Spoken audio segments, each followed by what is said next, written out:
I sure do love me a literal title, and I have found perhaps the most literal title of them all. You Will Die Here Tonight, a top-down retro survival horror title with fast-paced first-person arcade action that promises to kill you off again and again. But should you be dying to get your hands on a copy of this game, or will it bore you to death? Let's discuss. Before we get lost in this mansion together, why don't you do yourself a favor and head on over to patreon.com/idreamofindiegames, where you can net yourself some scary good perks like early and ad-free content, Discord access, an exclusive podcast, and more. Free yourself from the zombie hordes of the echo chamber, and you just might discover your next favorite video game in the process. You Will Die Here Tonight opens up on Catherine Olsen, a new recruit to the Ares division, as she enters her first day on the job and receives her inaugural assignment. Find convicted killer Jeffrey Monroe at the abandoned Breckenridge Hall and take him in, dead or alive. While that may sound like a straightforward task, anyone who knows anything about survival horror games knows that nothing good comes from a mysterious deserted mansion. You might also assume, using similar horror game logic, that the plot would remain predictable, but you'd be mistaken. I wasn't expecting a lot of effort to be put into the story, quite frankly, but there are actually some fun twists and turns that keep this game interesting. I won't spoil the story for you, but I will reveal that one of the best twists here is the gameplay itself. You begin as Catherine Olsen, but as the name implies, you will die there, and when you do, you will return as a different member of the Ares division. Dying in the mansion typically means you succumbed to the clutches of the symptomatic housekeepers and waiters that roam the halls, but there are also some puzzles and traps that can claim your life as well. Exploring is viewed from the top-down perspective, but the moment you enter into combat, the perspective changes to first person, and you can take your aim at enemies with firearms, knives, fists, and more. The combat system is intuitive, encouraging you to choose your own playstyle. You can either carefully take your aim and line up your attack, or you can enter into combat guns blazing, foregoing your reload entirely and frantically throwing hands when you run out of bullets. I found some success in both manners of gameplay, and any way you slice it, it's an inherently fun combat system. When enemies grab you, you can mash a button to free yourself before you are bitten. Attacks cause damage, which can be treated with medicine and health kits that are placed haphazardly around the manor. Here's where things get really interesting. Every item you take, every chest you break, I'll be watching you. Sorry, I couldn't resist. In seriousness, almost everything you interact with on a run with one character will remain that way after your death. This won't pertain to key items like the valve to open doors or notes you've collected,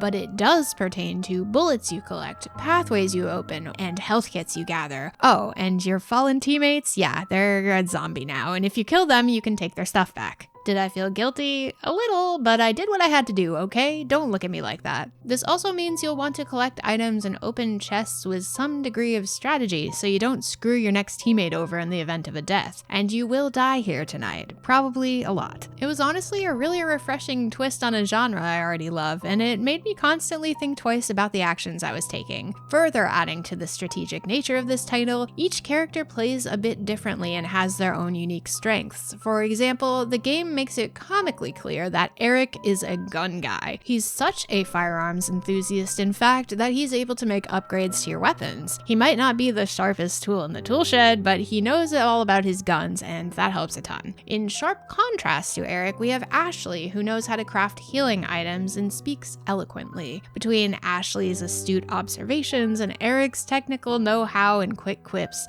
the two of them quickly became my favorite entities to embody. When you're not fighting zombie maids or enchanted suits of armor, you're solving puzzles, unraveling riddles, and finding keys, all in the hopes of completing your mission and escaping the mansion. Puzzles are typically pretty straightforward to solve with the right clues, though I will admit I got hung up on a chess piece puzzle. This may have more to do with my chess ineptitude, so I can't fully hold this against the game, but I'll put the warning out there for anyone else that is similarly chess illiterate. Chess puzzles aside, the puzzles and overall gameplay remain consistently challenging yet doable. I was rarely at a loss for what to do next. There is a simplistic yet effective map and inventory system, and the death rebirth death cycle never irreparably impeded my progress, leaving me with a glimmer of hope at least. I had no expectations for this game, but I find myself pleasantly surprised and amused. Call me crazy, but one of my favorite aspects of You Will Die Here Tonight is the visual presentation, blending pre-rendered graphics with a nostalgic 3D style that feels simultaneously fresh and familiar. There's something so nostalgic and charming about this graphical style that I couldn't help but smile while exploring the decrepit boiler rooms and cobweb-infested attics. The character animations are equally charming, with even the weight to their movements feeling a bit different. The sound design is highly effective in creating an unsettling atmosphere that perfectly complements the bloody visuals and winding corridors of the mansion. I wouldn't necessarily call the majority of backing tracks music so much as eerie synths and drones, but that seems to be what the setting is demanding. There's also minimal voice acting, save for your sporadic grunts and groans during combat, but I always prefer this to AI or less than stellar budget performances. Rather, You Will Die Here Tonight opts for a subtle text scrolling sound that doesn't detract from the uneasy atmosphere they have built. Some other nice touches like keyboard strokes, creaking doors, and heavy footsteps tie everything together in a bloody, brilliant bow.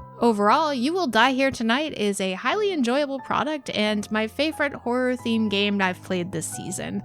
The plot goes surprisingly deep, the occasional attempts at humor did make me chuckle, and the puzzles were mostly satisfying. The presentation is pleasing, and the game kept me wanting more. The writing is goofy, though perhaps intentionally so, and there is some degree of backtracking required, but it is a game I would go back to play again when I'm craving some nostalgic horror. While it may not turn the genre completely on its head, it does enough to stand out from the zombie hordes, so I am awarding You Will Die Here Tonight a silver genie lamp. Check this one out if you're longing for some of the fun of the original Resident Evil, with a bit of House of the Dead thrown in for good measure.